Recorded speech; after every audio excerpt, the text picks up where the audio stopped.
Everybody, welcome back. Sorry, I've been a little bit missing in action. I moved into a more permanent place and I have been super busy moving from storage unit to the place, unpacking, cleaning, running to the hardware store, all the things. Um, but I'm back and I want to do more videos, I would say more consistently. So you can look forward to that. So today we're going to talk about death and rebirth because it seems to be the task at hand for a lot of us. And what is it? Where does it come from? Why is it even part of this journey? This journey of kind of awakening to our divine self, which should be all this, love and expansiveness and all of that. What does death that seems so constrictive have to do with it? So let's start in the South. If you remember, when I bring in the directions with ceremony, in the South, the theme of the South is death and rebirth. So the element of the South is the water. It's reflected in us as our emotional body, and it manifests as death and rebirth. And so what is death and rebirth? It sounds very scary, but ultimately it's an emotional process. Death and rebirth is this emotional process, and it speaks to how deep diving our emotions can be and how deep diving they should be. Often we buffer our emotions because they're so big, especially if it's a big emotion like fear or if it's a big emotion like betrayal. And if we feel that enough, or we feel it young enough in our own experiences like kids, a lot of times we will set up a buffer around it or walls around feeling it fully. And so the death and rebirth process, first and foremost in our lives, is to help to open those channels up so we can feel fully, because until we can feel fully, we can't love fully. And until we can feel fully, we can't experience life to its fullest degree. So those channels has to be fully open, fully flowing. And life becomes, in that space, Mother Teresa had a quote that she said, I found the paradox where if I love until it hurts, there's no more hurt, there's only more love. And for me, that points to a lot of things, but it points to this death and rebirth process where when those channels are fully open, life is exquisite and it's excruciating at the same time. But they're just experiences. And I think that's one of the primary things that death and rebirth in the emotional body is trying to teach us, is just fully have this experience. It doesn't mean anything. It doesn't mean that you're a bad person. It doesn't mean you're doing anything wrong. It doesn't necessarily mean anything. Whatever the head wants to do, whatever vote it wants to cast, this is not its place. This is not its playground, even though it tries to make it its playground. This is a place where essentially the purification of our emotional self, which is one of our primary bodies, comes in.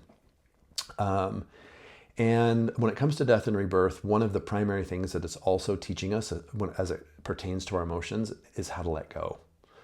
What we're letting go of in a lot of cases is we're letting go of maybe the boundaries we've put up around emotions so we can just feel fully, right? But also we're letting go of this season in our life. And with the death and rebirth, it's probably the best analogy is the analogy of seasons, just like we have 4 seasons. And everybody loves the bloom, everybody loves the greenery, everybody loves the flowering of spring, but that doesn't happen until we have a winter.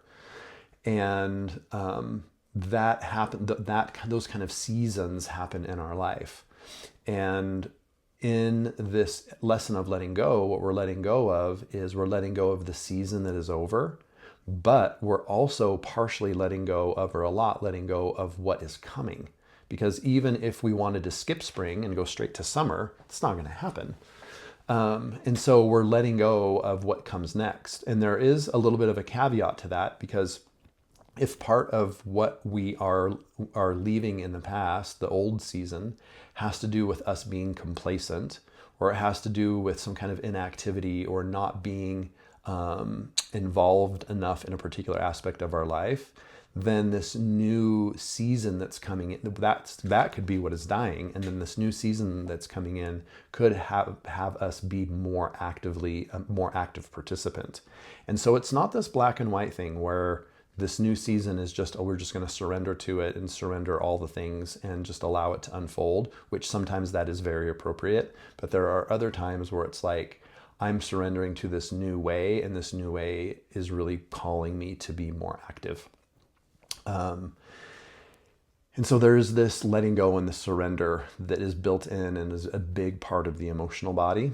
And also too, one of the things that is really important to understand about death and rebirth, and this is not very popular in a lot of New Age circles, but it's death of the ego and rebirth of the spirit. A lot of times people are like, well, what's dying and what's being reborn?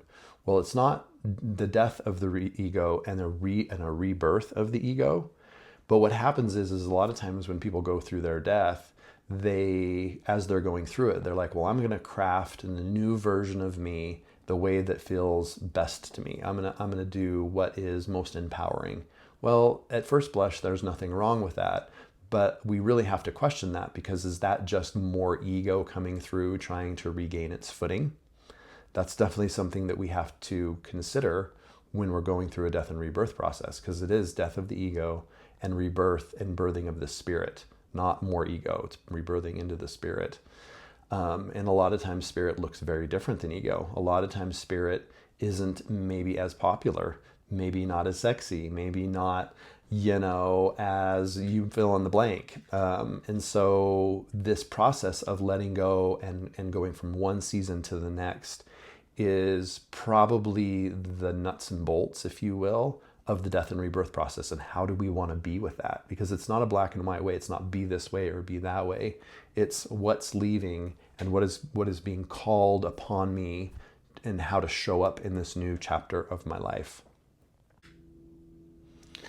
That one was a little bit longer, and I'll try to keep them a little shorter going forward. But death and rebirth is one of those that it has many facets, and I could keep talking about it for a lot longer, actually, but I won't. So if any of you have any questions or comments, just let me know. I love all of the interaction, and I look forward to next time.